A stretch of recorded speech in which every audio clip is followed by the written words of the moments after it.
And are you refreshed? Yes. Good. You're ready to continue? I am. So tell us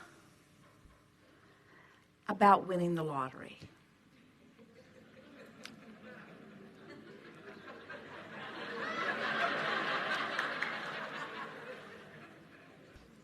It would feel extraordinarily good. It would. It would, future tense. Now our question is going to be better this time. What does it feel like to be a vibrational match to winning the lottery? Feel the difference? What would it feel like if something that hasn't happened would happen? What does it feel like to be in a place of something happening? There's a distinction that is important. So what does it feel like to be in the vibrational vicinity of winning the lottery? What does that feel like? What does that feel like? How do you feel being there? It feels that I'm there and I'm capable of doing anything that I want. Capable of doing anything that I want. Feel how this feels. I'm capable of doing anything that I haven't done before. I'm capable. There's a little defiance in that. Can you feel it? I'm capable. I deserve it. It's defiant too. What does it feel like to be there?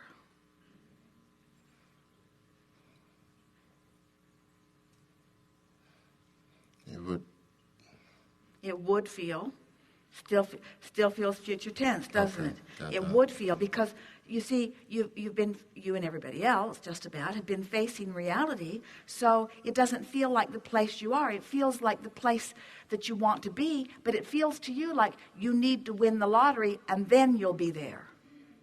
But that isn't the way the law of attraction works. You've got to vibrationally be there, and then the means comes.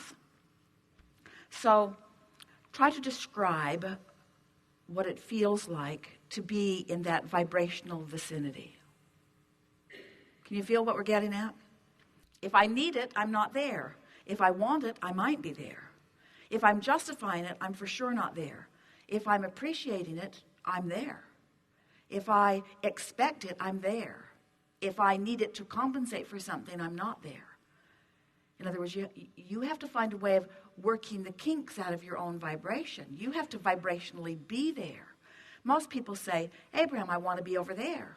And we say, well, tell us what it's like to be over there. And they say, I can't, I'm over here, which is just about what just happened. Right. Well, but what would it like to be over there? Well, I don't know.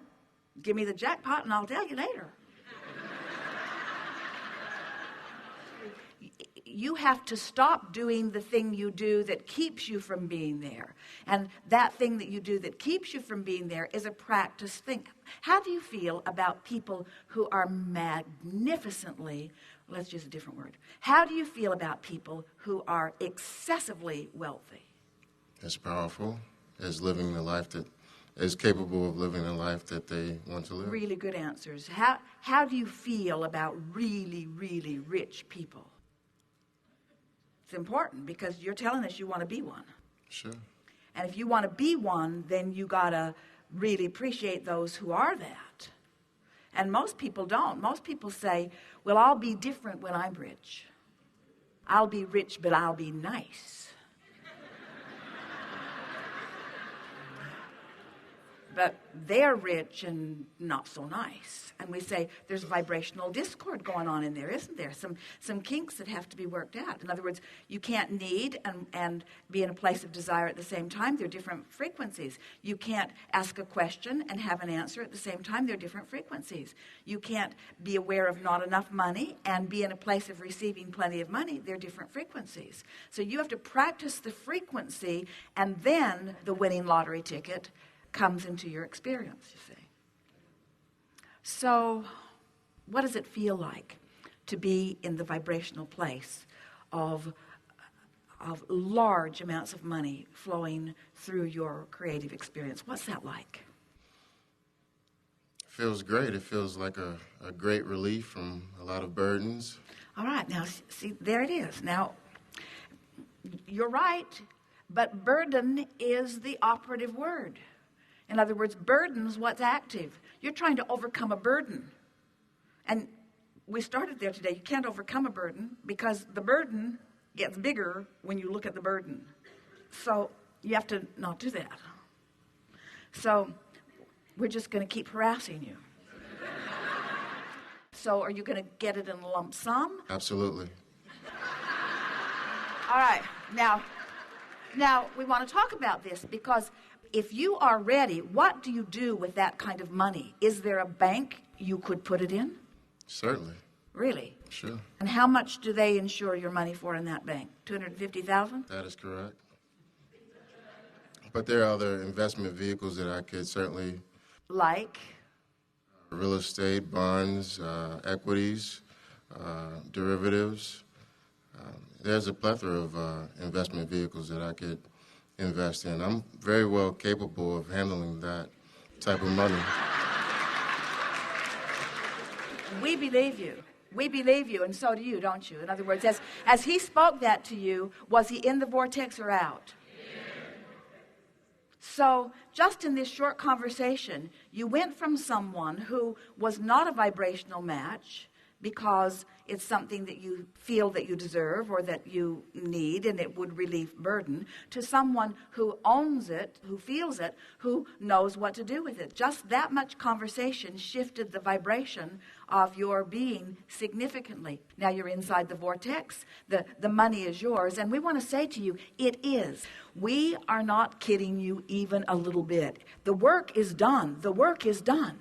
Now what you must do in order to have the manifestation of it is you got to get in the vortex and hang around there for a while.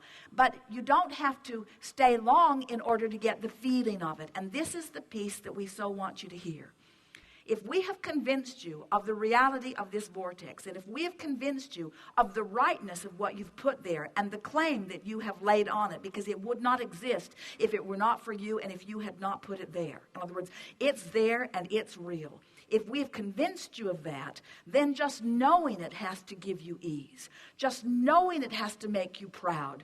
Just knowing it has to make you strong and sure. Just knowing it has to make you feel more alive. Just knowing what you've done, because we know what you have done and we are conveying what you have done. If you can know what you've put there and if you can know what you have done and you can lay emotional claim to it by feeling the exhilaration that you can see and you can feel that we feel, we're not kidding you about this. Can you feel the realness of what we know about what you've done? Absolutely. We're not just making this up. We are reflecting back to you the realness of what you have done. And when you know it, even to the slightest degree that we know it now, it must manifest for you. But we don't want you to get in the vortex to make it manifest. We want you to get into the vortex because we want you to feel like this.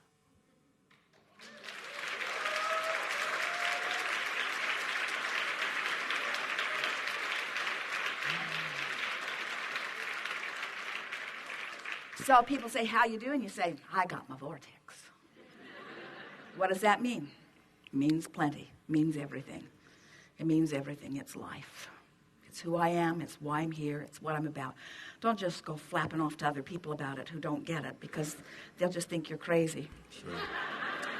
But when you know it as you know it now, and you get in there in whatever way you can. So you're having a good moment.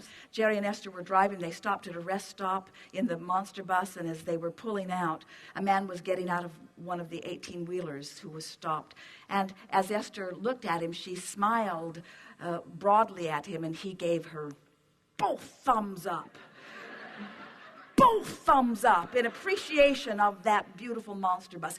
Both thumbs up.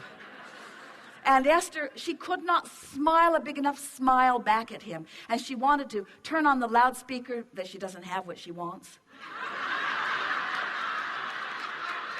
Take the CB and say to him, this too shall be yours. In other words, anytime you give 2 thumbs up to anything and you feel that way in that moment, you're in the vortex. You are lined up with what you've put there, you see.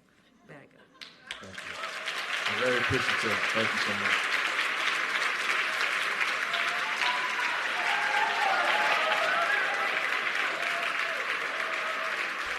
We have enjoyed this immensely. There is great love here for you. And as always, we remain blissfully and eternally in the vortex.